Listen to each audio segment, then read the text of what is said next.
discussing this yesterday. There was a guy walking over by American Tobacco, and he had one AirPod in, talking to someone on the other. I guess he could have been talking to someone. I assumed he was using it, but it then occurred to me, only because he had only one in, how did we get from mocking people using like Bluetooth headsets 10 years ago to AirPods being like the most sought after thing? It's because it's almost exactly the exact same thing. Yeah. Except there's two of them instead of like one. That is interesting. Yeah, we're sheep. We're just terrible people who brand. Yeah. And that's what either Anthony or David said was because it's Apple. Was the answer. Well, welcome to the Video Reformation Podcast. Yeah. It's Thursday. We usually record these on Tuesdays, so I wonder how that's going to affect our performance today. Well, you're always a little off. I love IFC's slogan. Yeah, always on, slightly off. Yeah. It's kind of yeah. All right. Well, as I said, welcome to the Video Reformation Podcast. I'm Ben Oliver. I'm Justin Plant. We're the co-founders of Storyboard Media and your hosts on this lovely podcast. I think we're up to episode, was this 8, 9? Something like that? 9. I don't know. After 5 or 6, you just stop counting. I think once you get past 7, I think the average podcast I read only gets to 7 episodes. Really? Yeah. And people just get discouraged because no one listens? Yes, and we are not getting discouraged because no one's listening. No, I have fun doing these. No, I like it. It's a chance for the two of us to connect. Yeah. We're so busy in our day-to-day. It's like a date. It is. Yeah. This You actually talk about things. This is our 8th or 9th date. Yeah. Does that mean you're officially my pod friend? We've been married for 5 years, but this is our... That's true. We've committed to dating again. Yeah. Yeah. You're officially my pod friend. Thanks. Yeah. And I'm officially your... business partner. Oh. Art imitating life. All right. So before we get to our topic today, which incidentally is on the video content experience, which is content experience applied to video, I believe we have a new sponsor this week. We do. They keep slipping by. Yeah, that's okay. But like we said, we only sign them on for one, kind of see the response. Yeah. It's very controlled that way. But very excited about this one. It's Prince of Persia Slick Silk Slippers. Guaranteed to keep your feet warm. And if they don't, you can use your own microwave to heat them up at no extra charge. Ooh. And they now come in your favorite Alak Dolak team designs. Your favorite what now? Alak Dolak. Okay. It's a Persian game with 2 different size sticks. Makes sense. So they're speaking to their primary audience. Yeah. Okay. Yeah, very much. All right. You can follow them on TikTok at slickerthansilk to learn more, or email them at salam@hotmail.com. They don't have a website, though. Yeah, no, that makes sense. But they like to do it.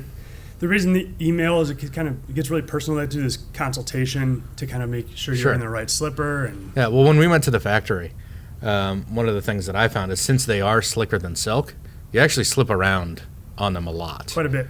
But the advantage of putting them in your microwave is that if you get them hot enough, they actually melt to your feet. And that gives you a lot more traction. So you have to keep your feet in the microwave.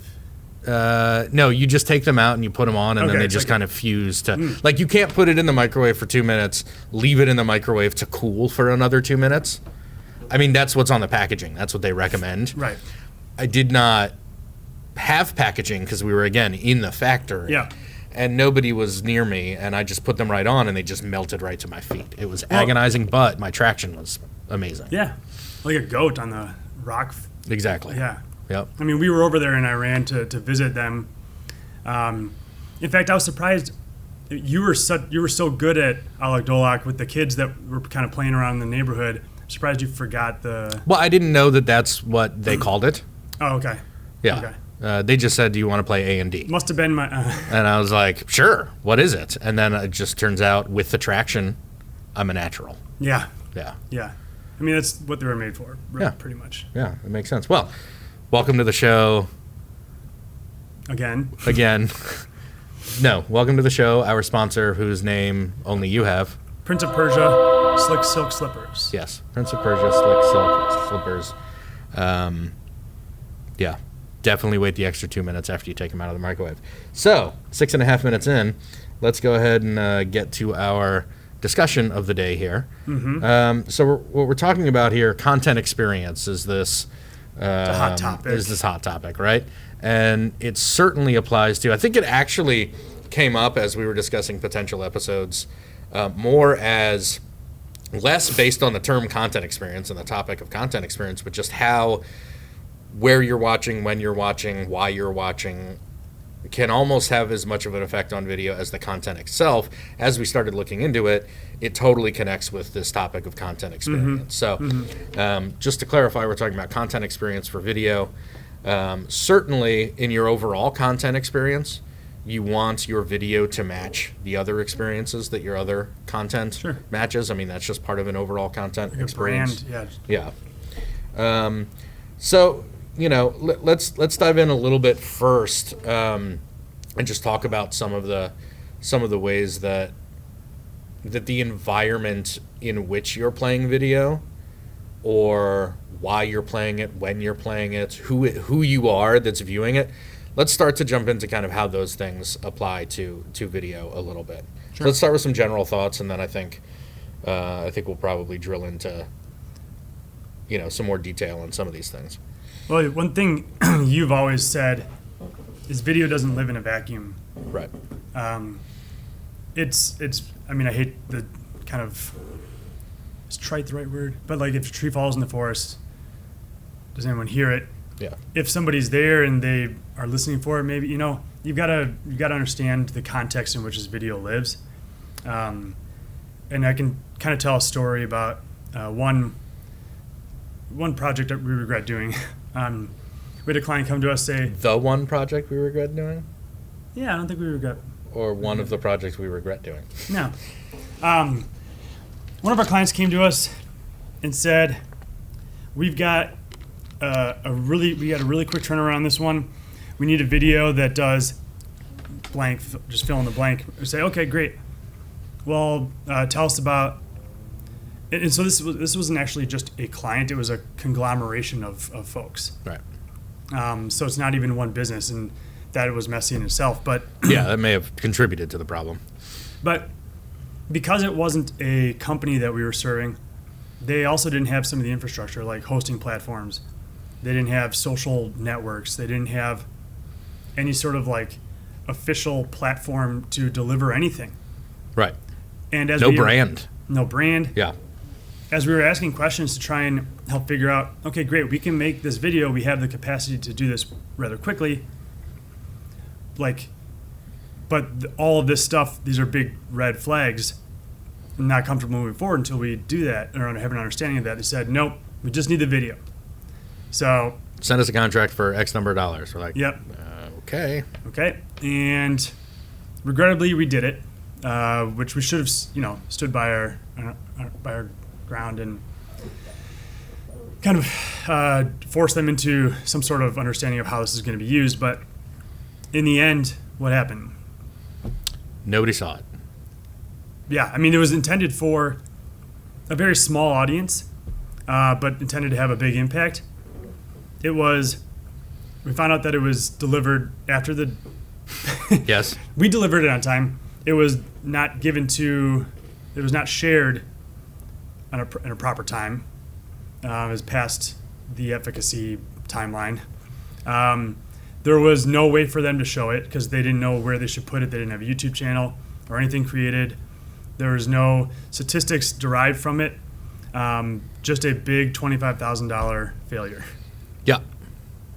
And I believe the video looks great. The first meeting of all of the people involved, mainly the funders, not like they were necessarily involved in any revisions or anything like that, but everybody watched it. It played on the big screen at the end of the conference room, and everybody said, well, yeah, good job, but I'm not sure what it was supposed to do. And we're in the room like, well, no shit. Yeah.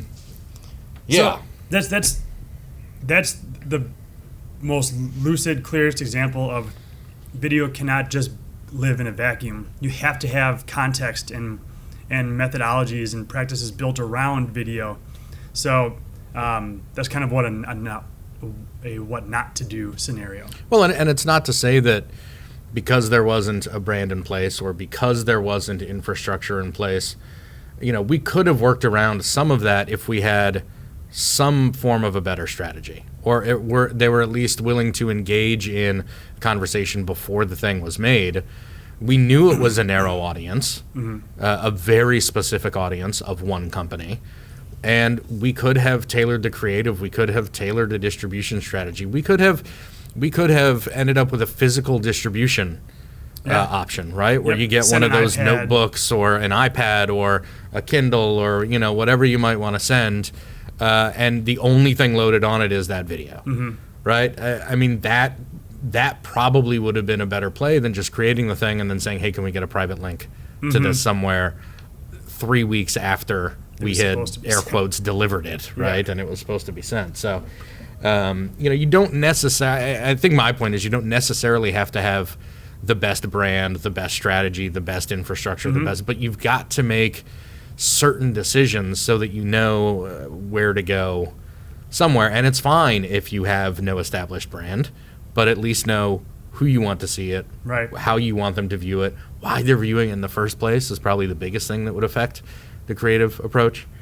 The good news is that opened up everyone's eyes, that yes. giant mistake, and we've gone through some excellent positioning classes or consulting, and now once we've got our positioning in place, now we're building out a great video strategy for them and helping them put the right pieces in place and decide where this stuff's going to be distributed, how, why, when, creating YouTube channels around it.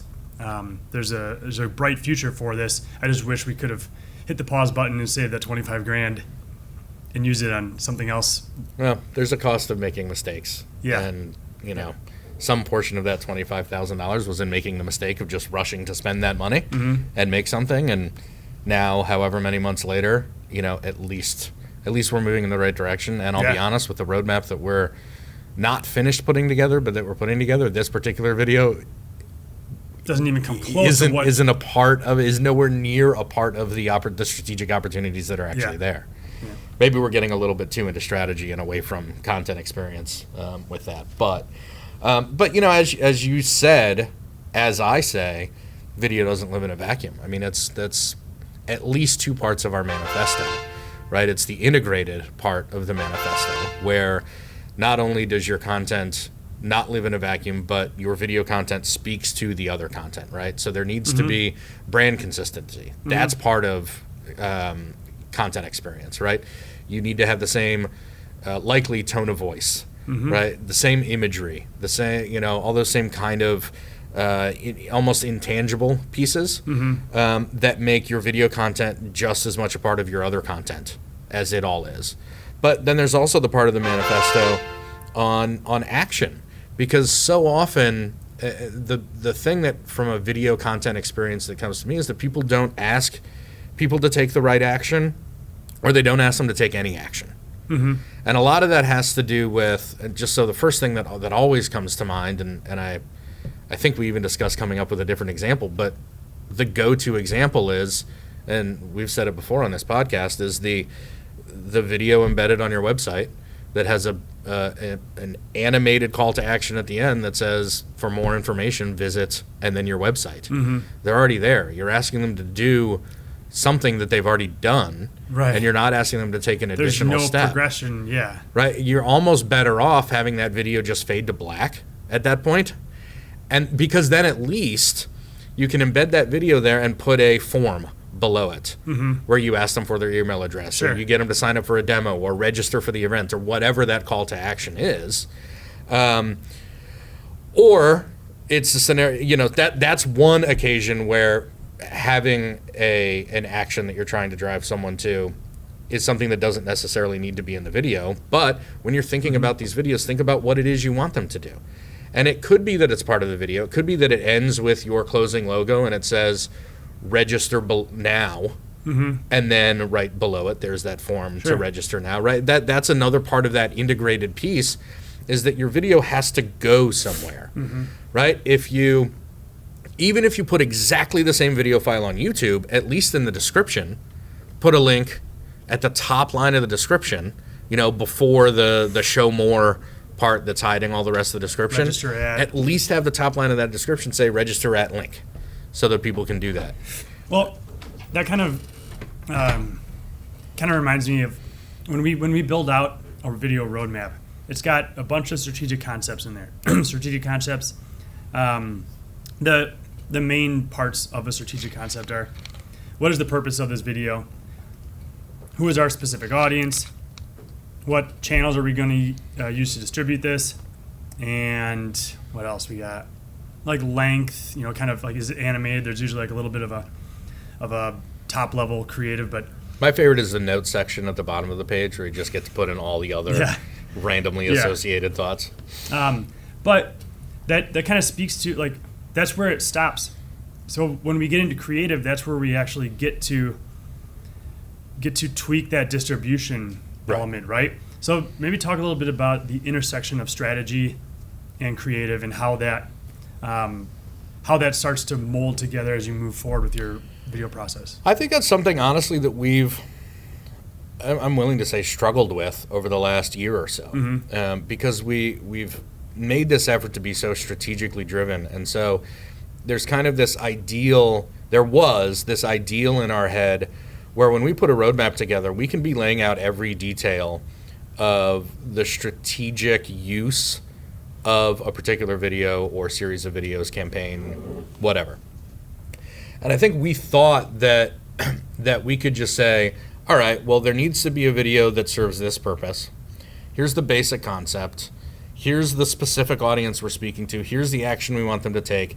Here are the channels we're going to use this on, and exactly how we're going to utilize them within these channels. And what we found is that without assessing the creative approach to that, and it's a weird chicken or egg kind of thing, if you want to follow that document and that roadmap as gospel, you tend to kind of limit yourself in your creative options. So if you just say that, well, here's the distribution we laid out when we came up with the creative concept, you may find yourself missing creative opportunities to maybe create promotional content, right?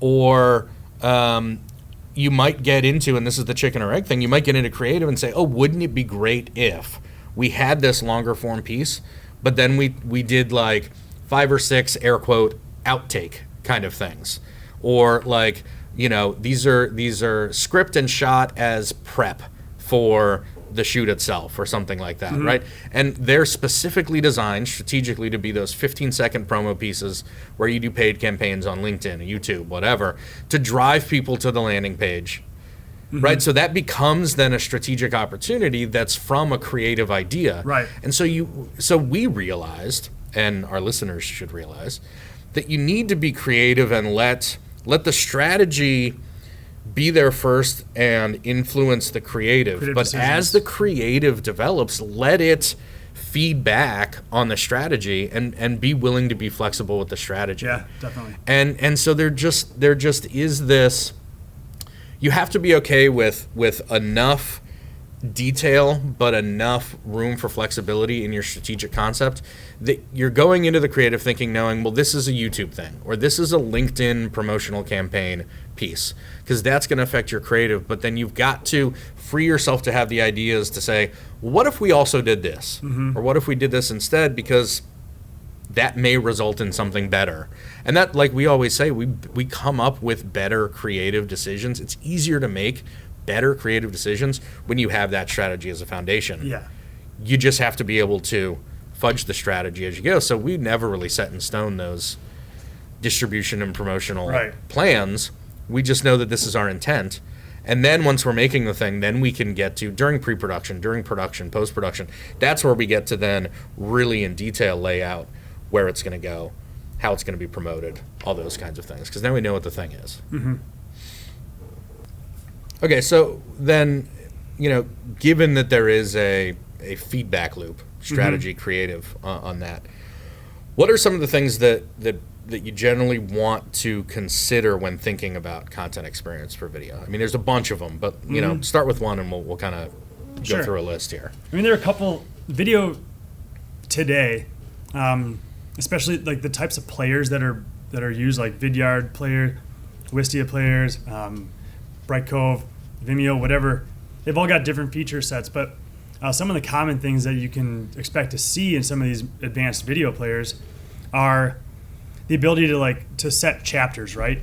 So if you've got a 6-minute long demo, and it has 6 features in it, you can put little chapter markers along the way so people can understand, okay, I get the first 3 things, that's what you already showed me. Let me look at the last 3 that I really want to dig into. Other player features could include forms in the actual video player, which is really great, especially if that form is connected to your CRM. Now you're starting to link a person viewing habits and their actual contact record. Which is certainly something you could do. You could embed, if you had a very basic video hosting platform, you could always... Like YouTube? Sure. You could always embed that video on a landing page and put in a HubSpot collection form right below it on the page. But if you can put it at the end of the video, or in the middle of the video, or at the beginning of the video, if it's like gated type content, might as well do it in the player. But you don't have to have that. But like we were talking about before, don't forget to give them the thing that you're asking them to do in the video. Yep. What else? So we got forms, we got chapter markers, in player calls to action, so you can set links. I think that's something you do really well in a lot of your Go video outreach, especially like post initial conversation, where you've gotten some reply from someone that they might be interested, and you decide that you want to send them a link to the manifesto, right? Hey, can't wait to talk next week. Just wanted to send you a link to the manifesto. And what you do in your Go videos is you actually like point up to what you know is the top left corner of your frame. Yeah, sometimes I got to think about it. Yeah, right. And so you kind of gesture up to a side, and then right before you send it out, you actually are able to customize where that pink button goes that says our manifesto. So they're getting a video. Now, granted, this is a personalized video, but there's no reason you can't do it at scale. There's no reason you can't say sign up below and have the person on, you know, for a mass viewer video. There's no reason you can't have the host, you know, gesture below if you know that the form is going to be in the bottom of the player or something like that. Some of these, so we use Vidyard for a lot of this stuff. They call those custom events. You can kind of create a button or whatever you want, full screen buttons, but they give you the ability to just write your own code. So this is a really cool example. We're digging into, there's a huge opportunity with video and customer success. And one of the funnest content experiences with video that I've been a part of is creating a Net Promoter Score tool, where it's a customized event, and after the video plays or wherever you want it to come up, it pauses the video, it goes full screen, and it says, how likely are you to recommend Storyboard Media to friends or business friends or whatever, connections? 10 is my answer. 10 is his answer. Yeah, so you set you've got a 0 button, a 1, 2, 3, 4, 5, 6, 7, 8, 9, 10 button, and then they click whichever one they want. It's seamless. It's all right there. You know, we built this tool, one, to kind of crack into the customer success world, and it was based on 2 hypotheses. One, you put a friendly, smiling face in there, in like an email or something. You see that thumbnail of your customer success manager, you're more likely to interact with that. So you're going to get more responses by using this NPS tool in the video player. But you're also probably going to get better responses because Sally, your customer success manager or account manager or whoever, is right there saying, hey, Justin, thanks so much for working with us. Glad we got this ticket resolved. Let us know what you think about us by picking a number below. And then pops up the NPS tool, And so, we're testing it out with some clients and trying to figure out what are some of the best practices here. But it's a really cool way to create a content experience that's unique to your brand. If that sounds interesting to you, sign up for our beta test by emailing justin@storyboardmedia.co. Yeah, I think the conversations where that has gone also are really interesting, because some people feel like putting an actual face to that question might actually give you artificially inflated responses too. And so that's marketing, baby, right? And that's part of the whole testing. If we can show that there is an increase, then those who want the highest NPS score, great, here's your tool to use it. Mm-hmm. And if there are those who philosophically think that if enough people adopt that, then the industry standards will change. Right. And that's fine. That's how they change. Yeah. So no, it's a really interesting little, I don't want to call it a side project. Yeah, well, it is. But yeah, I mean, something we're thinking we can develop, and it's so that's fun. I think one for me too is video use and email, and this is one that I imagine everybody who's listening already knows that a thumbnail with a play button is like the most irresistible thing on the internet, right? So why not put those things in emails too? I've talked before about the newsletter that I'm on, where the guy uses a ton of video and he just puts the text link in the video, and I have unsolicited emailed him back and said, hey, use a thumbnail with a play button. I bet you will see more playthrough on these videos. Well, that's interesting. The one I got this morning had a thumbnail for the first time, but it doesn't have a play button. And so I actually had to click it to see if it was an actual link, and it went to the video. And so, again, I've always thought that he probably took my advice and I was just in the B part of the A/B test and just not seeing it. But, maybe he heard it from someone else or maybe he finally decided to do it. But the next step I would suggest for him is to put a play button on there, because it wasn't entirely clear that it was. When we first started putting together our first video-based sales sequences, we did some testing with a couple people outside of this company, and we were surprised that our test emails I think even the test emails that had a play button on the thumbnail, they didn't realize that they were supposed to click it and they'd get to watch a video. Yeah.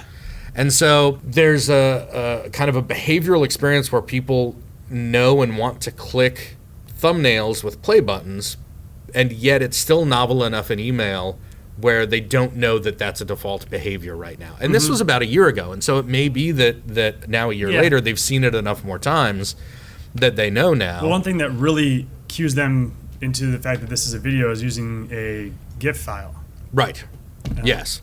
Using an animated GIF where there's any motion, right? If it's a sales video, if it's, you've got their name on a whiteboard and you're, waving with one hand and holding up the whiteboard with the other. As you're trying to clear out your inbox and that thing pops up and you see some motion, I mean, you can't not see that. It's kind of interesting and still pretty novel. Yeah.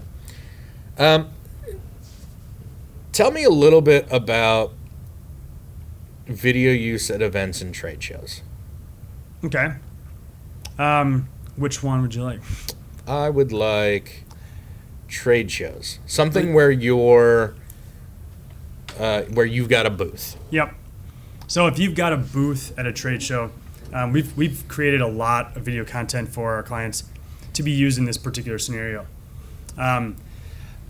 Ultimately, think about your audience.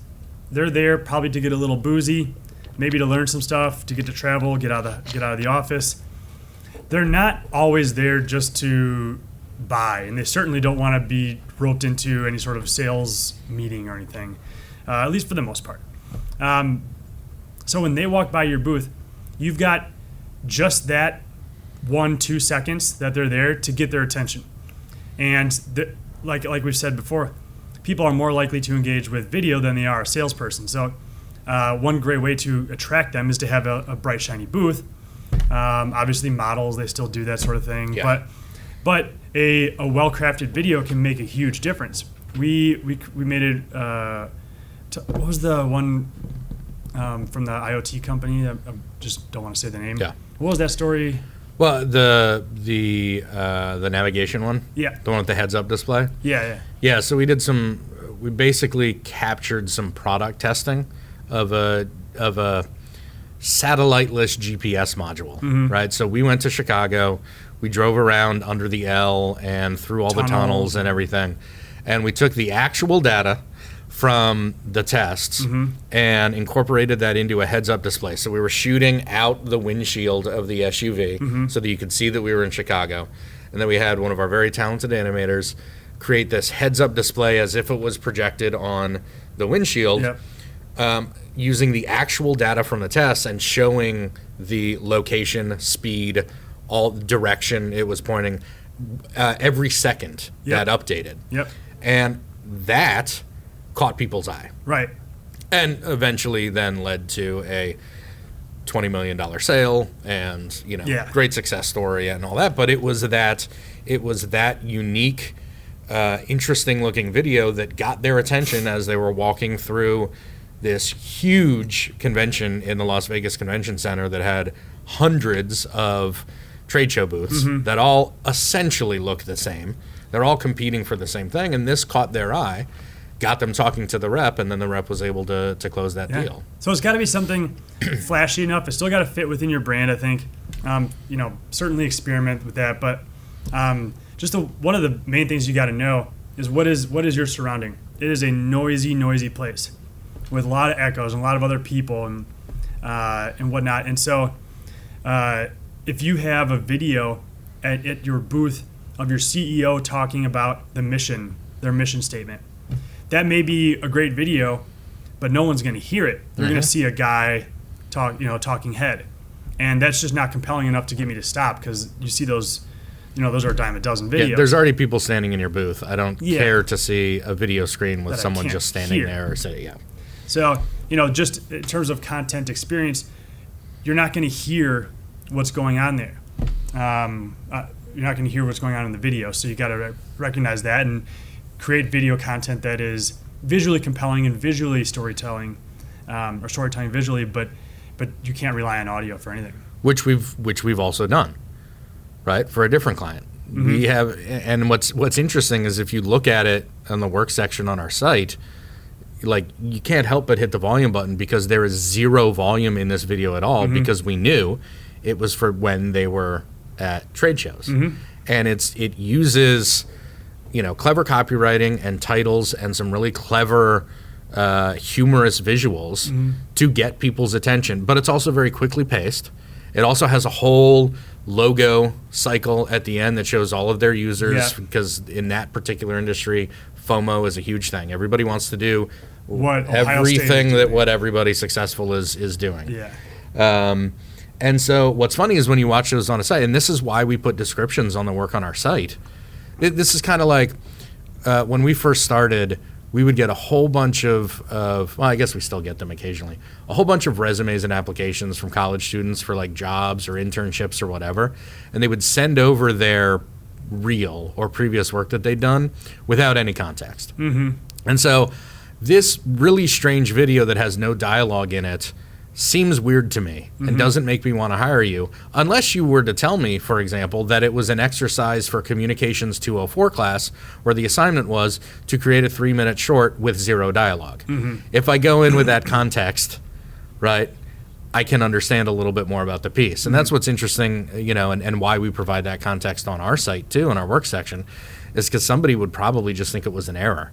And if they were playing that video, they'd think, where's the VO? These guys messed up. And yet we provide the context that, like, this was trade show video. It has no audio because no one can hear in those places, those kinds of things. Which I suppose is even our content experience on our site, providing that context. Yes. That this is a piece that we made, and we made it this way because of content experience. Yep. I think we both have a pet peeve of, like, Instagram story ads using, I think there's two parts of it, and I think we both have slightly different pet peeves. I think my pet peeve is when I see an Instagram story and it's clearly a longer video. Maybe it's a 30-second spot, but an Instagram story is 15 seconds, And so in that one story ad that they've paid for, I see the first 15 seconds of this video. There's some text and a swipe up on the bottom. And then the video just cuts off in the middle of the video because they're not using a video it's supposed that to be was 30 used. seconds. Yeah. And they're just repurposing their TV ad for Instagram, and yet you only get to watch the first 15 seconds. It cuts off in the middle of a sentence. Like that. Like, honestly, I've gotten to the point where even if it's something that might interest me, I will not give them the gratification of having swiped up on it because they're just being so lazy straight with their Instagram. Yeah. So kind of along the same lines, a lot of times you'll see you may see a company or even just like a YouTuber or whoever, someone creating video content who created something in a 16:9 aspect ratio. And then they put it on Instagram stories or they put it on TikTok. And those are both have a vertical orientation. You're only getting maybe a half to a third of what your full screen should actually be. And so as the video plays, it chops off the sides of the video, and all you're seeing is whatever's in the middle there. So your entire composition is off. You're missing the guy to the right who's talking to the person on the left, and all you see is nothing. Yeah, you see the space between the two people facing each other talking. Yeah. You don't see either of the two people, or you see their noses. Yeah. Or whatever, yeah. So, like, again, just thinking about where this stuff is going to live, you've got to understand how the creative process is involved with that distribution and promotion process as well. Yeah. Furthermore, knowing the limitations or the preferences of the platforms that you're working with, like LinkedIn, if you're going to be distributing something on LinkedIn, you already know you're going to, like, it depends on your strategy, but more than likely you should be uploading that natively. They're going to reward you for that. Mm-hmm. Well, what do you mean reward you for that? They want people to stay. LinkedIn wants people to stay on LinkedIn. If you link to other, like to YouTube or to a website or to whatever, they don't like that because that takes people away from their platform. So if you are creating engaging content natively on LinkedIn, they're going to give you some extra points. I don't know exactly how that works. Yeah, well, I imagine it's a proprietary algorithm just like Google, but yes, you're more likely to show up in more people's feeds if you're using native video. So you are, one of the limitations or preferences of LinkedIn is it will autoplay, and you also know that audio will not be activated. So you've got to at least have some motion there right off the bat, so someone knows it's a video, not just a picture. But then you've also got to have some text. What are those called? Subtitles. Yeah, that can kind of help someone lean into what's being said or shared. Which is something you can do on the platform, right? You can upload your closed caption, SRT file, whatever. But it's also something that you could. And I don't know if we've made this point enough, but I felt like saying, like we've said before, but like you could create a specific LinkedIn edit where you're using some, kinetic typography or whatever over the rest of your footage. You're hard baking in your closed captioning, basically, to get people's attention, right? There's no reason you can't, edit out that additional version that just has those titles baked into it, because you've got to because it's all about getting people to stop the scroll. Right? And then once you get them to stop the scroll, there's got to be enough compelling them to actually hit that little speaker icon so that they can hear what's next. And honestly, at that point, you're probably between 3 and 7 seconds into the thing anyway. So, don't front load all of your content in those first 3 to 7 seconds too. Right? So, I mean, you can kind of just keep running it back, all the way to your original script writing. If you know it's going to be a LinkedIn promotional thing, you can know that you might want to say something to get someone's attention in the first 3 to 7 seconds, but you don't want to make your main point in those first 3 to 7 seconds, and then it's just all fluff from there. Yeah. So, this is a small pet peeve of mine, but on LinkedIn, people will bake in their subtitles, but just as subtitles. Yeah. But the play bar is on top of them. Right. It doesn't disappear for a couple seconds, or if you're hovering, the play bar is there. and you can't see anything. So there's another reason you just got to know how these platforms work. That is one of the things that I think LinkedIn native video does do well. We had a recent comment on one of our episode posts about, when is LinkedIn going to get their head in the game, basically with video? And I think LinkedIn, the analytics is non-existent, but I think they've made a lot of improvements. And one of those improvements, I mean, honestly, when we started publishing Video Marketing Unscripted 2 years ago, longer, whenever that was, we started with natively uploading those to LinkedIn, and we found that the compression was so bad we had to go to YouTube embeds. And when we got to the last few episodes, we finally tried it again, and it had gotten much better. But another thing that's really simple but cool is when you upload your closed captioning file and they're not hard baked into those videos, as you hover over the play bar, the captions will actually float up. They'll stay above the play bar so that you can still read them, and then when the play bar just disappears, they'll drop back down lower in the frame. That's a nice experience. Yeah, it is. Yeah. And also, just going back to the multiple use thing, if you've baked in your subtitles, not a kinetic typography kind of design thing, but if you baked in your subtitles and then you go to because you're going to use it on LinkedIn and on Twitter and on Instagram, and then you upload it to your story on Instagram, even if you've just got one like the VMU episodes that was just me center framed, right? Well, if you subtitle those things, you probably haven't restricted your subtitles to be in the middle third of the frame.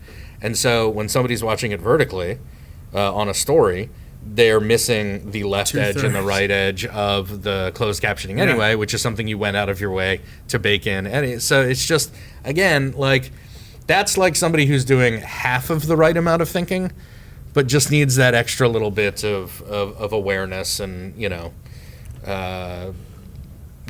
Anyway, that's just something that I've seen recently. It's kind of annoying. I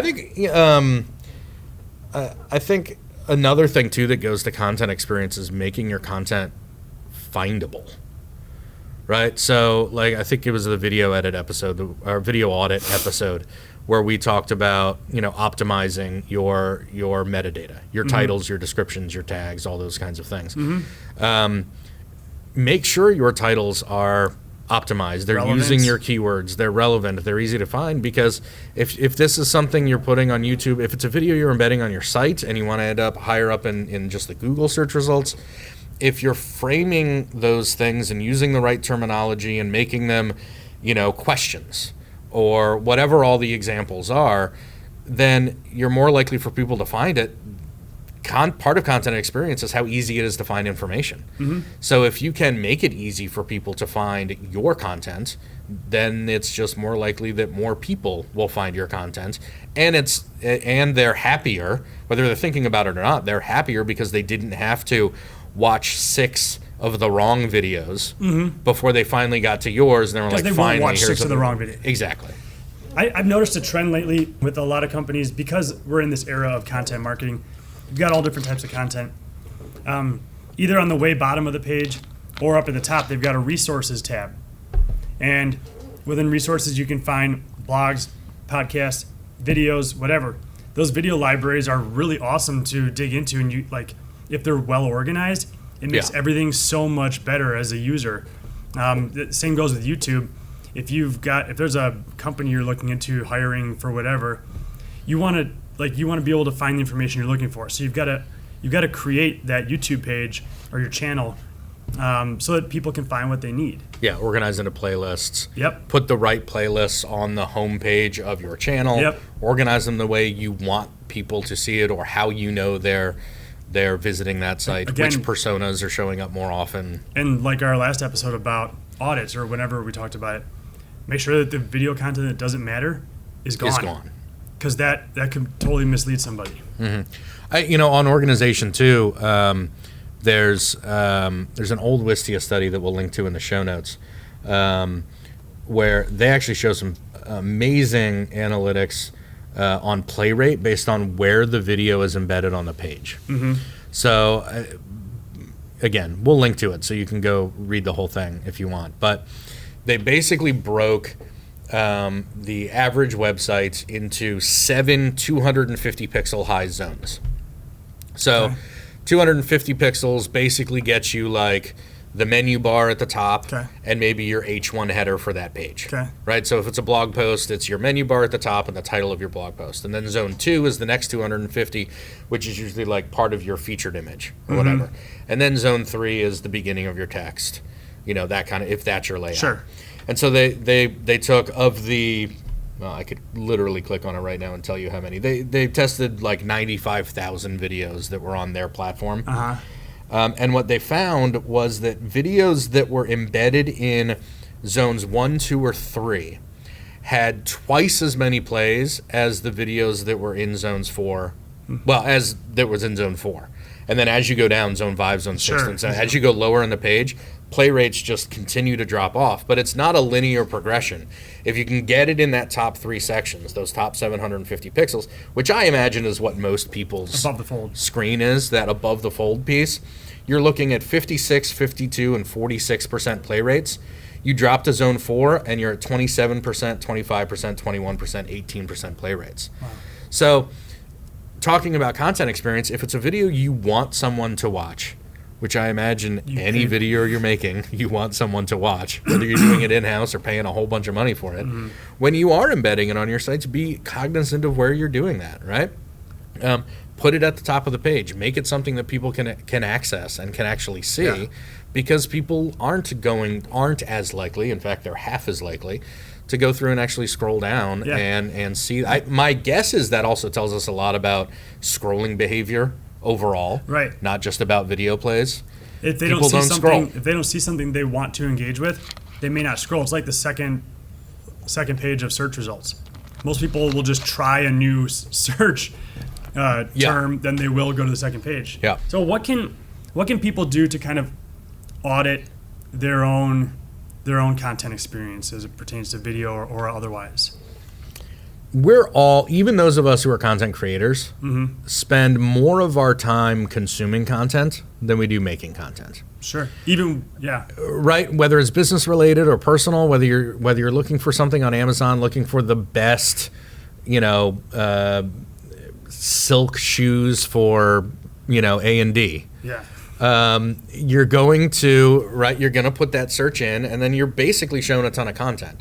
So why not spend that time and put a little bit of that personal time into thinking about what are the things that are easy to find for you? What are the things that are the most helpful? What are they doing right? I'm in the middle of a YouTube certification course right now, and one of the things that they say when you're creating a channel is to look at the top producers in your category.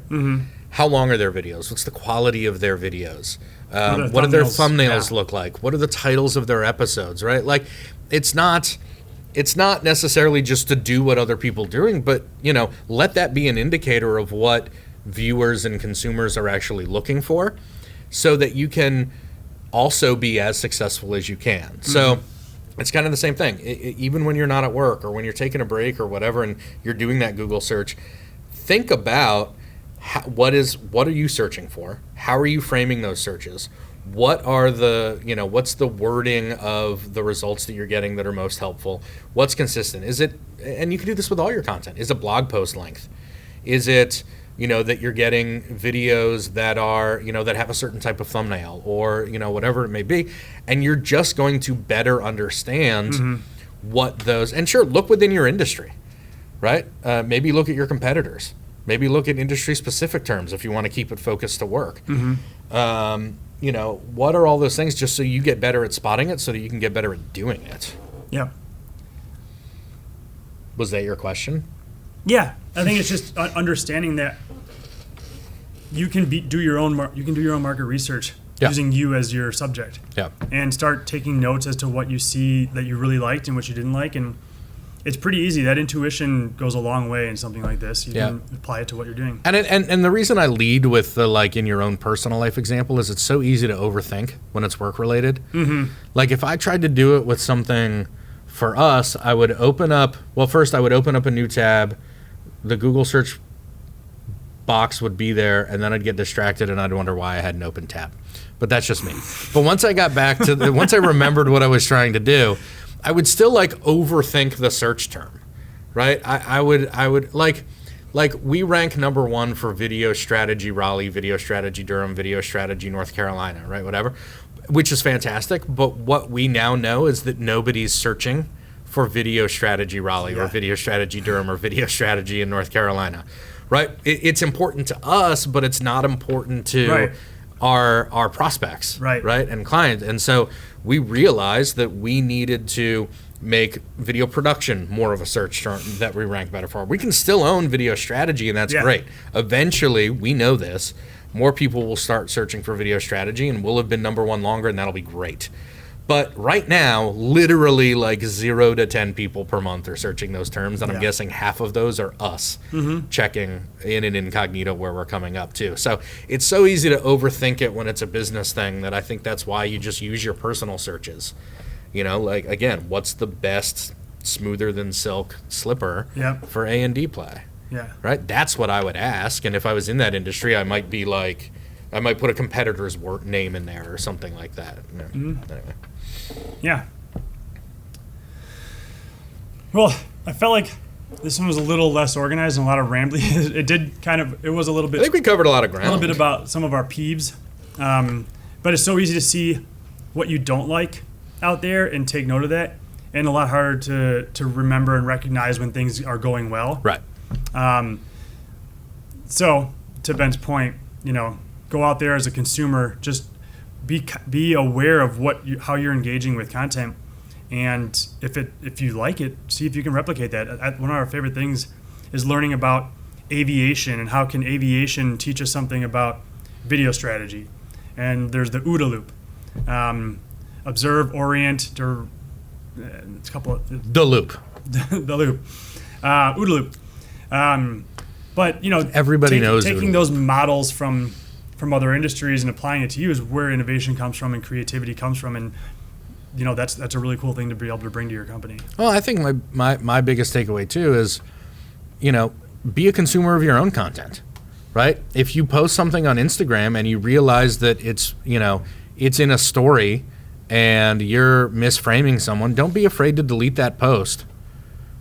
Or if your subtitles are cutting off on the side, don't be afraid to delete that post, re-edit it so that your baked-in subtitles are in the center third of the frame, and re-upload it. Yep. Like, odds are... Otherwise, don't do it at all. Yeah, odds are nobody's paying enough attention that they're going to call you out on, this is the second time you've uploaded this, and this one doesn't have the mistake that the first one does. I mean... Ben will. Yes, I will. And I'll make you feel bad for it. But... that's the thing, right? Learn from your mistakes. It's fine to make the mistakes, but just be aware of them. Mm-hmm. And there's and I think I wouldn't go so far as to call it rambling, but I think the number of instances that we've discussed in this episode show that there's so many things to take into consideration. Right. Yeah. It can be overwhelming. It can seem overwhelming, and there are already too many people who feel intimidated by video to really dive into it anyway. So I don't want, so if you're we're 56 minutes in at this point. If you're a listener who's thinking about getting into video, but you're scared and you're looking to us to to convince you to just go for it.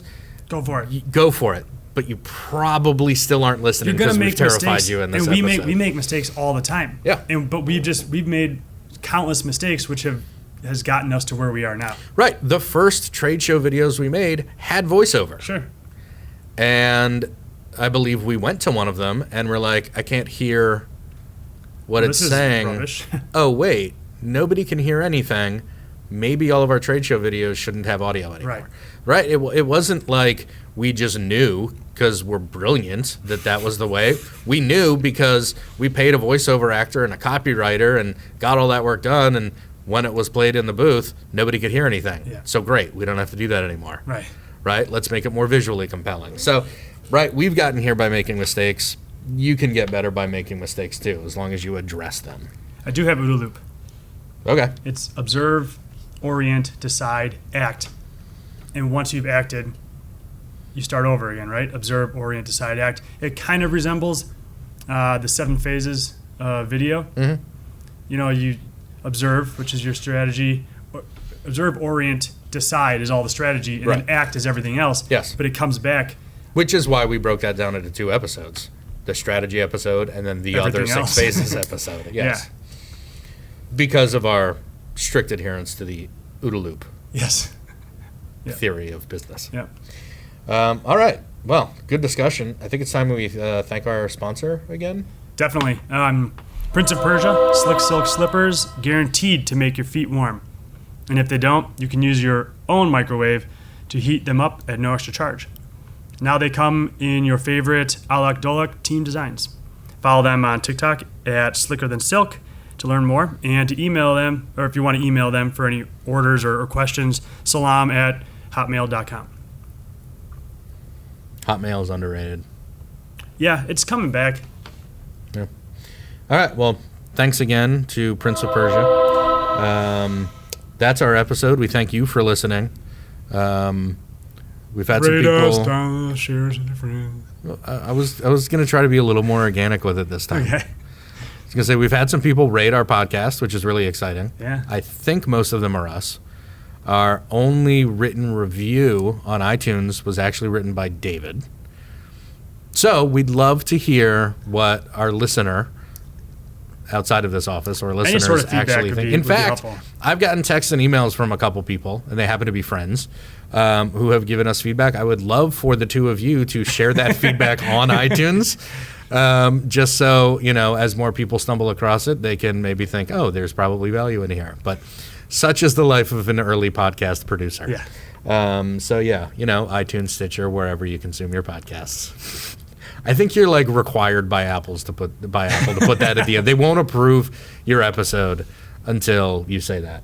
All right, so we'll see you next time on episode whatever the next episode is of the Video Reformation. I'm not going to say this is us signing off because usually we just trail off into nonsensical conversation at this point. Well, I've really got to go number 1. Yeah, so I may just hop out of here. You can't because I'm about to ask about your fractured L5 vertebrae. Oh, yeah. I mean, if I fractured it on Monday when I hurt my back, I'd probably be in a lot more pain right now. Mm-hmm. So I think it was a fracture from a long time ago because it was smoothed out. So you've just been walking around all these years with a broken back? Playing college football, rugby, wrestling with my boys. Mm-hmm. I have 2 sons. Yes. That's good clarification. But yeah, the back's feeling good. I know you had a back injury too. I'm sure a lot of our listeners are concerned. Yeah, no, I'm fine now. Mine was more based on the improper sleep number on my sleep number bed. Have you ever hurt yourself from sneezing? Probably. I think I pulled something once when I sneezed. I would have terrible back spasms in high school when I went through. Yeah. We would just get to a certain point in the season where, we're doing strenuous work, but you're still not, in great shape. And I would remember just, walking from class to class, just taking 3-inch steps because every 5 minutes